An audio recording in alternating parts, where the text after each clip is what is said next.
Do you still favor Ethereum over Bitcoin? And if so, why? We were just talking about this off air.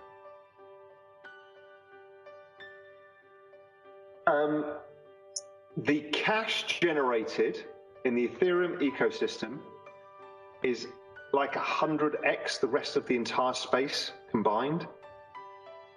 Something of that magnitude. There is a gigantic growth in the network, unlike any other space of this magnitude. That network has more use cases than almost any other network, well, by far in crypto, but most networks in the world.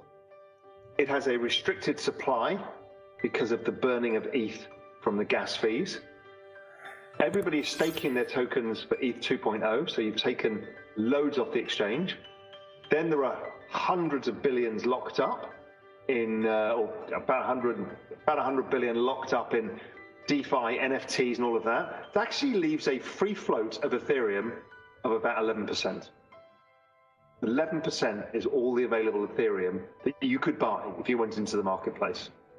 And we've got that demand shock going on in front of our eyes. Bitcoin has nothing like that going on. Yes, there is a supply shock. Yes, there's a bit of a demand shock, but it just doesn't have the network intensity that Ethereum does. And the same is happening to things like Solana and Terra and others at an earlier stage. So they're smaller networks and they're starting to get exponential growth. So they do well too. At least I'm probably now, I don't even know anymore because I bought some options as well. I'm probably 85% Ethereum. 85% Ethereum in your asset allocation. Probably because of, as I said, probably because I bought a bunch of options.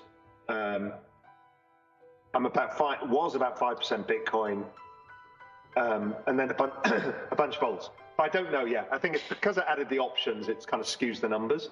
If I'm just looking at the pure spot, it's probably 75% Ethereum, 5% Bitcoin, and 20% others. And I'm not an Ethereum maximalist. This is the facts, right? In maybe 6 months' time, I'll be talking about something else. I'm not an Ethereum maximalist. I am investing based on the facts that I see them, the research that I've done, and the risk reward that I can ascertain from it. Seems like we may be approaching a macro moment. Where does Raoul see the macro play starting from this time? Is it currencies? Is it bonds? Is it commodities? Is it real estate?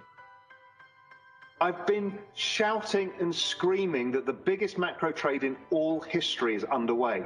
It's crypto. Macro is crypto. See my interview with Dan Tapiero. He's the same thing. He goes, I don't care about the bond market moving 1% up or down when crypto is doing, well, Ethereum's up 500% this year. And somebody says, what's the macro play? This is the macro play, whether you like it or not. So is there a macro spill on? Well, we've just come out of a recession, so the probability of a macro downside event outside of a VAR shock, limited. You know, I've talked about the growth. Will growth slow? Great. You know, bond yields drift back down to, 50 basis points. I just can't get excited. When you've got the exponential age and crypto, where the risk reward is so gigantically, preposterously skewed, nothing else makes sense to invest in. And can you talk about the energy markets? Obviously, the cost of energy production tied to proof of work and mining right now. Give us a sense of what you see happening in the energy markets. My contentious view is energy is becoming digitized, and in that is EV. So you're taking it, you're transforming it from being a process by which you extract something from the ground and burn it for energy to a using of renewable energy, which is infinitely scalable. So if you have an infinitely scalable input, you will drive the price of energy down to zero. That's where it's going. That is the logical outcome of technology. Digitization drives everything down to zero because you can make everything infinite. It's to happen with computing power, cloud, phone calls, data, everything, and it will happen to electricity too.